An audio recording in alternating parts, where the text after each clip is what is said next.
she explained it a little bit more. It made sense. When I was in middle school, well, I grew up in Riverside, so I went to middle school in Riverside.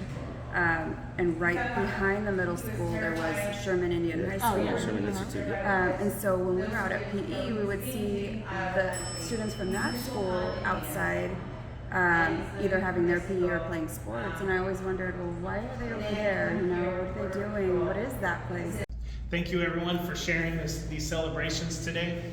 Now we're going to get into the business part of our agenda. We're going to go over learning loss interventions, CAS test scores, staff parking, student cell phone use, prep periods for next year, and dress code violations.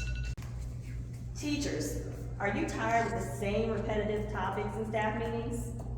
Leaving the meeting feeling like it was just a waste of time that could have just been sent in another email?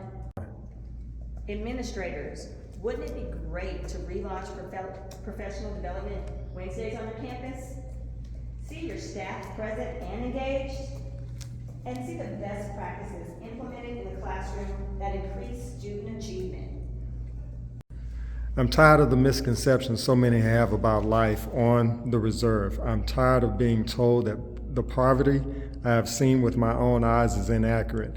And I'm tired of this secrecy around the residential schools for my Mosun grandfather and so many others. If people can be proud of a country that committed mass genocide on the first people of Turtle Island, then my people have every right to be proud of who we are and how we have triumphed. We are not victims. 1. Relaunch our kids. So these PLCs are supposed to actually help us share best practices. So what do you think would be the best things that we should be doing? We're going to use this Freedom Writer book that just came out. We have some kids from our district that are in it. So we're going to pick some of the letters and we're going to try to reflect on it and see how we can use them as something to be able to help engage our students. Moving back, I started high school in the neighboring small town and saw the division between the natives and whites. The anger and racism in this town did not smack me directly in the face, but when I walked into my classroom, I could see the division. The white students on one side and the native students on the other. Oppressive energy of racism is not just in school. As I went to the store and as I was walking down the street back to school, a white woman stopped at a red light and yelled, "Go back to school or else you will end up like a savage." Everyone out at 3 a.m. We locked the door and I immediately felt safer. My heart couldn't take the yells of drunk teens, even though I myself was drunk and high. 30 minutes went by and we heard a knock. My heart dropped. I knew something was going to happen. I didn't really know how. I knew, but I did. I didn't trust him as soon as I laid my eyes on him. He was a tall stranger, wearing mostly black and a white, and a hat with a yellow marking.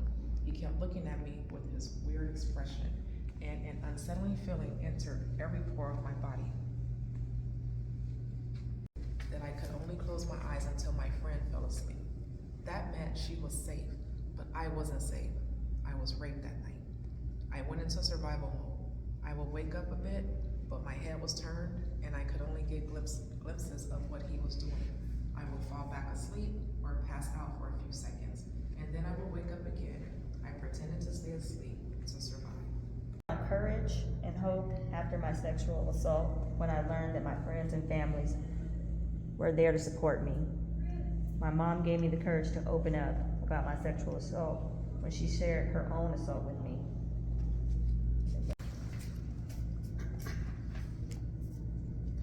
You are precious and have purpose. You are a gift and possess gifts. You are love and you are loved. You are beautiful. You are the creation of the Creator. He makes no mistakes. Don't be discouraged. Continue to persevere. Truth be told, when we are born indigenous, we are born political. We are birthed into poverty, trauma, racism, and barriers imposed by systems designed to burden marginalized populations.